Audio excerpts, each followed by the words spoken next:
Hi everybody, Dan Illman taking a look at race number 4 at Aqueduct on Sunday. It's the rescheduled $100,000 Awad Stakes. It kicks off the Aqueduct Pick 6 and you can play it with your very own DRF Bets account. Sign up at bets.drf.com, receive a 300% deposit match. Here are the field of 2-year-olds getting set to go a mile on the turf at the Big A. We'll take the field in post-position order, beginning with the number 1 Absolved, who finished behind the number 4 Order and Law when both horses made their turf debuts in the $100,000 Laurel Futurity on September the 22nd. The argument could be made that the number 1 Absolved ran just as well as Order and Law in defeat. That was a very fast and contested pace. Absolved was up close to that pace while tracking 3 wide.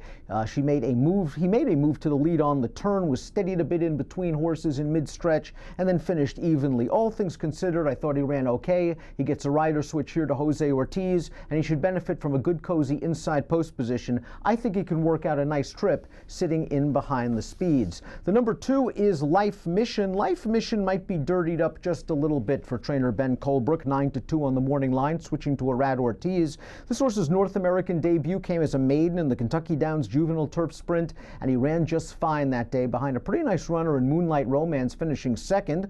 Colebrook dropped him into the maiden ranks at Keeneland, and he had the misfortune to catch a very soft and boggy turf course. He ran okay as the beaten favorite, but just not good enough to hit the board. I think Life Mission prefers firmer ground, and if he gets a fast pace, it could really set up his chances. We look at the Timeform US pace projector for this race, and we see that Life Mission might benefit from that red bar that indicates fast pace. You'll note that the number 2 Life Mission is at the back of the pack. If this pace is truly fast and contested, perhaps the maiden Life Mission at a nice price can come rally and mow them down late. Kentucky Wildcat is the 300 main track only. We hope we don't see him. We're handicapping for turf. The 4 is Order and Law, who won the Laurel Futurity over Absolved, coming from far, far back. It was really an eye-catching late run from this son of violence, who still is a bit green, but you have to wonder if A, he really appreciated the yielding turf course, and B, he certainly appreciated the very fast pace up front. Now, the connections of Order and Law have to be happy seeing the Timeform US red bar indicating a fast pace. They'd love another fast pace. They'd love to see him kick down again.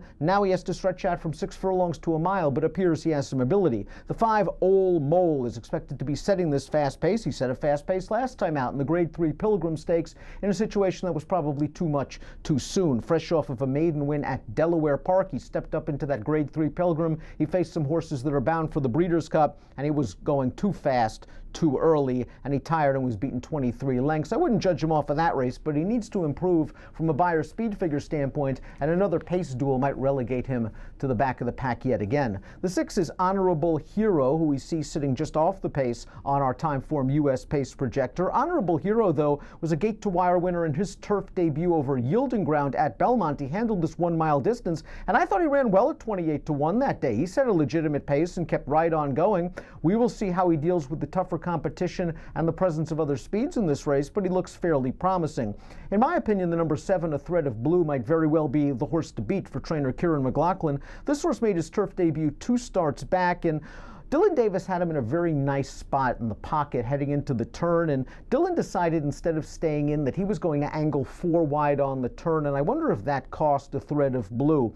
He was in the clear eventually in the stretch, and then another horse kind of drifted out on him. He had to steady when altering off that horse's heels. He still finished with some interest. The winner of that race, Current, came back to win the graded Bourbon Stakes for Todd Pletcher. He is heading for the Breeders' Cup, so that race came back live. He had a little bit of trouble, and he rebounded off that race to win his very next start and off the turf race at Belmont on October the 7th. This horse, I think, has a lot of upside potential. If the pace is fast, he could get the jump on the true closers. He's very dangerous, and he's a must-use in multiple race wagers.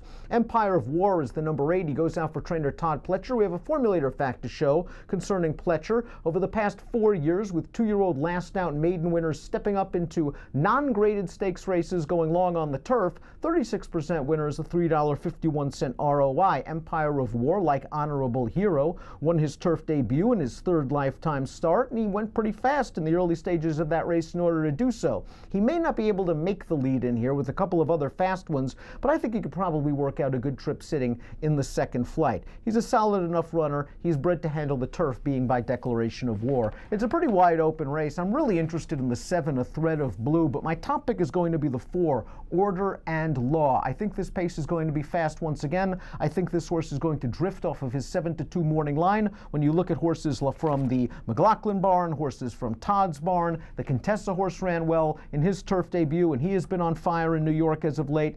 I wonder if Order and Law drifts off the 7-2. He'll be my top pick, 4, 8, 1, and 7 in the $100,000 Awad, one of 2 stakes races at the Big A on Sunday. Once again, you can play them with a DRF Bets account. Sign up at bets.drf.com. Receive a 300% deposit match. Approximate post time for the kickoff leg of the Sunday Pick 6 at Aqueduct, 1:47 Eastern. Good luck.